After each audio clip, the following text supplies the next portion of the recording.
News tag Kannada, ನಿಖರ, ನಿರ್ಭೀತ, ನಿರಂತರ. ಈ ನಿವೇಶನ ರೈತರ ಹೋರಾಟವನ್ನು ಕಳೆದ 13 ವರ್ಷದ ಹಿಂದೆ ಇನ್ನು ಕುರುಗೋಡು ಗ್ರಾಮ ಪಂಚಾಯಿತಿ ಇತ್ತು. ಇನ್ನು ಅದು ಕುರುಗೋಡು ಗ್ರಾಮ ಪಂಚಾಯಿತಿ ಇರುವಾಗ ಪ್ರಾರಂಭ ಮಾಡಿದ್ದು. ನಾವು ಬಳ್ಳಾರಿ ತಾಲೂಕು ಪಂಚಾಯತ್ ಮುಂದೆ ಆಮರಣಾಂತರ ಉಪವಾಸ ಸತ್ಯಾಗ್ರಹ ಮಾಡುವ ಮುಖಾಂತರ ಪ್ರಾರಂಭ ಮಾಡಿದ್ದು. ಸುಮಾರು 2015ರ ವೇಳೆಗೆ 15-16ರಲ್ಲಿ ಭೂಮಿ ಖರೀದಿ ಮಾಡಿಸುವಂಥ ನಿರಂತರ ಆಮರಣಾಂತರ ಉಪವಾಸ ಸತ್ಯಾಗ್ರಹ ಮತ್ತೆ ಪುನಃ ಕುರುಗೋಡು ಪುರಸಭೆಯಲ್ಲಿ ಹೋರಾಟ ಪ್ರಾರಂಭ ಮಾಡಿದ್ವಿ. ಆ ಸಂದರ್ಭದಲ್ಲಿ 24 ಎಕರೆ ಭೂಮಿಯನ್ನು ಖರೀದಿ ಮಾಡಿದ್ವಿ. 24 ಎಕರೆ ಭೂಮಿ ಗುರ್ತು ಮಾಡಿದಾಗ ಅಲ್ಲಿ ಕೆಲವು ರೈತರು ಆರಂಭದಲ್ಲಿ ಕೊಡೋದಕ್ಕೆ ಒಪ್ಪಿದ್ರು. ಆ ನಂತರ ಕೆಲವರು ಒಪ್ಪಲೇ ಇಲ್ಲ. ಆ ನಂತರ ಕಳೆದ 1 ವರ್ಷ ಸಂದರ್ಭದಲ್ಲಿ 15 ಎಕರೆ 81 ಸೆಂಟ್ಸ್ ಮಾತ್ರ ಎಲ್ಲ ರೈತರು ಒಪ್ಪಿ ಸರ್ಕಾರದ ಮಾರ್ಕೆಟ್ ದರಕ್ಕಿಂತ 3 ಪಟ್ಟು ಹೆಚ್ಚಿನ ದರದಲ್ಲಿ ಒಪ್ಪಿ ರೈತರು ಸರ್ಕಾರಕ್ಕೆ ಕೊಟ್ಟರು. ಆ ಕೊಟ್ಟಂಥ ಭೂಮಿಯನ್ನು ಅಭಿವೃದ್ಧಿ ಪಡಿಸ್ಬೇಕಂತೇಳಿ ಪುನಃ ಪ್ರಾರಂಭ ಹೋರಾಟ ಮಾಡಿದ್ವಿ ನಾವು. ಆ ಹೋರಾಟದ ನಂತರ ಸರ್ಕಾರ ಒಪ್ಪಿ ಸರ್ಕಾರದಿಂದ ಒಂದು ಪ್ಲಾಟಿಗೆ 2,000 ರೂಪಾಯಿ ಹಣವನ್ನು ನಿಗದಿ ಮಾಡಿ ಮತ್ತು ಅನುದಾನವನ್ನು ಬಿಡುಗಡೆ ಮಾಡಿದರು. ಅನುದಾನ ಬಿಡುಗಡೆ ಮಾಡಿ 6 ವರ್ಷ ಆಯಿತು. ಒಂದು ಪ್ಲಾಟ್ಗೆ 2,000 ರೂಪಾಯಿ ಬಿಡುಗಡೆ ಮಾಡಿ ರೈತರಿಗೆ ಹಣ ಬಿಡುಗಡೆ ಮಾಡಿ 6 ವರ್ಷ ಕೆಲಸಕ್ಕಾಗಿ ಸರ್ಕಾರ ನಮಗೆ ಈ ಏನು 600 ಚಿಲ್ಲರೆ ಪ್ಲಾಟ್ಗಳೇನಿದ್ದಾವೆ 600 ಹೆಚ್ಚಿನ ಪ್ಲಾಟ್ಗಳಿಗೆ 5,000 ರೂಪಾಯಿ ಹಣವನ್ನು ನಿಗದಿ ಮಾಡಬೇಕು ಮತ್ತು ಬಿಡುಗಡೆ ಮಾಡಬೇಕು.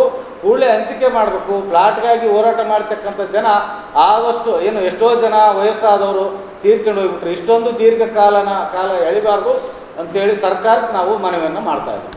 ಏನಂತಂದರೆ ಇದು ಹಗಲು ರಾತ್ರಿ ಧರಣಿಯನ್ನು ಮಾಡಿದ್ದೀವಿ. ಹಿಂದೆಲ್ಲ ನಿಮ್ಮ ಮಾಧ್ಯಮಗಳೆಲ್ಲ ಬಂದಿದೆ. ಗ್ಲೂಕೋಸ್ ಎಲ್ಲ ಏರಿಸ್ಕೊಂಡು ಹಗಲು ರಾತ್ರಿ ಧರಣಿಯನ್ನು ಬಳ್ಳಾರಿಯಲ್ಲಿ ಮಾಡಿದ್ದೀವಿ. ಕುರುಗೋಡಲ್ಲಿ ಅದು ವಿಶೇಷವಾಗಿ SC/STಗಳು, ಆಮೇಲೆ ದಲಿತರು ಮತ್ತು ಹಿಂದುಳಿದ ವರ್ಗದವರು ಭಾಳ ದೊಡ್ಡ ಸಂಖ್ಯೆಯಲ್ಲಿರ್ತಕ್ಕಂಥವರು ಇವತ್ತು ಆ ಜನ ಅಲ್ಲಿದ್ದಾರೆ. ಹಾಗಾಗಿನೇ ಅದನ್ನು ನಿವೇಶನ ರೈತರಿಗೆ ಭೂಮಿ ಕೊಡಲೇಬೇಕು, ಜಾಗ ಕೊಡಲೇಬೇಕು ಅಂತ ನಿರಂತರ ಹೋರಾಟ ಮಾಡ್ತಾ ಬಂದೀವಿ. ನಿರಂತರ ಹೋರಾಟ ಮಾಡ್ತಾ ಕಳೆದ 11 ವರ್ಷಗಳಿಂದ ಮಾಡಿದ ಮೇಲೆ ವಿಶ್ವಾಸ ಅವರದ್ದಾಗ 15 ಎಕರೆ ಚಿಲ್ಲರ 50 ಭೂಮಿ ಅಂತ ಖರೀದಿ ಮಾಡಿದ್ದಾರೆ. 16 ಎಕರೆ ಚಿಲ್ಲರ. ಆದರೆ ಇವತ್ತು ಪ್ಲಾಟ್ಗಳನ್ನು ಕೊಡಬೇಕು ಅಂತೇಳಿ ಧರಣಿ ಕುಂತಾಗ ಶಾಸಕರು ಬಂದ ಮೇಲೆ ಇವತ್ತು ಆ ಜಮೀನನ್ನು ಖರೀದಿ ಮಾಡಿದ ನಂತರ ಪ್ಲಾಟನ್ನು ಹಾಕಿದ್ದಾರೆ. ನೋಡಿ, ಇವತ್ತು ಆ ಪ್ಲಾಟಕ್ಕೆ ಇವತ್ತು ಡೆವಲಪ್ಮೆಂಟ್ ಆಗಿಲ್ಲ. ಇವತ್ತೇನೋ ನಾವು ಸೂರು ಕೊಡಬೇಕು ಜನರಿಗೆ ಸರ್ಕಾರ ಅಂತ ಹೇಳ್ತಕ್ಕಂಥ ರಾಜ್ಯ ಸರ್ಕಾರ, ವಸತಿ ಸಚಿವ ಬಳ್ಳಾರಿ ಸಮೀರ್ ಅಹಮದ್ ಅವರು ಇವತ್ತು ಬಳ್ಳಾರಿಯಲ್ಲಿ ಎಷ್ಟು ವಸತಿ ನಿವೇಶನಗಳನ್ನು ನೀಡಿದ್ದಾರೆ ಅಂತ ಸ್ವಲ್ಪ ಅಂಕಿಅಂಶಗಳನ್ನು ಅವ್ರು ಹೇಳಬೇಕಾಗಿದೆ. ನೋಡಿ, ಇದನ್ನು 600 ಪ್ಲಾಟ್ ನಾವೇನು ಹೋರಾಟಗಳು ಮಾಡಿ ಹಿಂದೇನೆ ಎಲ್ಲವೂ ಮಾಡಿದ್ದೀವಿ. ಹೋರಾಟಗಳು ಮಾಡಿದ ಈ ಒಂದು ಪ್ಲಾಟ್ ಏನು ಬಂದವ ಅದನ್ನು ಡೆವಲಪ್ಮೆಂಟ್ ಮಾಡೋಕ್ಕೆ ಹಣ ನೀಡ್ರಿ, ರಸ್ತೆ ಮಾಡಿರಿ, ಆಮೇಲೆ ಲೈಟಿಂಗ್ ಎಲ್ಲ ವ್ಯವಸ್ಥೆಯನ್ನು ಮಾಡಬೇಕು ಅಂತಂದೇನು ನಾವು ಒತ್ತಾಯ ಮಾಡ್ತೇವೆ. ಹಾಗಾಗಿ ಇನ್ನೊಂದು ಓರ್ಬೈ ಕ್ರಾಸ್ನಲ್ಲಿದೆ. ಓರ್ಬೈ ಕ್ರಾಸ್ನಲ್ಲಿ ಕೂಡ ಇವತ್ತು ಏನಾಗಿದೆ ಪರಿಸ್ಥಿತಿ, ಶಾಸಕರು ಅದನ್ನು ತಗೋಬೋದಾಗಿತ್ತು. ಅದನ್ನು ಓರ್ಬೈ ಕ್ರಾಸ್ನಲ್ಲಿ ಕೂಡ ಇವತ್ತು ಜನರು ಹೈಕೋರ್ಟ್ ಆದೇಶ ಪ್ರಕಾರ ಅದನ್ನು ಕೂಡ ಓರ್ಬೈ ಗೌಡಕ್ಕೆ ಗೊತ್ತಿದೆ. ಅಲ್ಲೇ ಊರು ಎಂಟ್ರ್ ಆಗಬೇಕಾದ್ರೂ ಕೂಡ ಇವತ್ತು ಆ SC ಲ್ಯಾಂಡು ಇವತ್ತು ಸರ್ಕಾರ ಅದನ್ನು ಲ್ಯಾಂಡ್ ಅಕ್ವಿಸಿಷನ್ ಅಂತ ಮಾಡಿ ಇವತ್ತು ಆ ಜನರು ಕೂಡ ಬೀದಿ ಬರುವಂಥ ಪರಿಸ್ಥಿತಿ ನಿರ್ಮಾಣ ಆಗಿದೆ ಓರ್ಬೈ ಗ್ರಾಮದಲ್ಲಿ ಕೂಡ, ಕ್ರಾಸ್ನಲ್ಲಿ.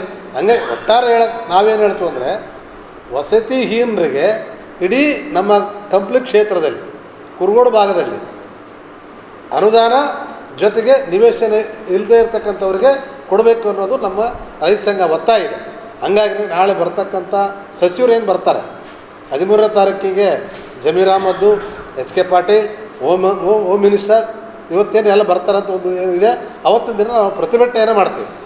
ನಮ್ಮ ಬೇಡಿಕೆ ಏನಿದೆ ನಾವೇನು ಈ ಅಂಶಗಳ ಬೇಡಿಕೆ ಏನಿದಾವೆ ಆ ಬೇಡಿಕೆ ಸಂಬಂಧಪಟ್ಟಂಗೆ ನಾವು ಪ್ರತಿಭಟನೆ ಮಾಡಿ ಒಂದು ಮನವಿ. ಇನ್ನಿತರ ಸುದ್ದಿಗಳಿಗಾಗಿ ಕೂಡಲೇ ಸಬ್ಸ್ಕ್ರೈಬ್ ಮಾಡಿ ನ್ಯೂಸ್ ಟ್ಯಾಗ್ ಕನ್ನಡ.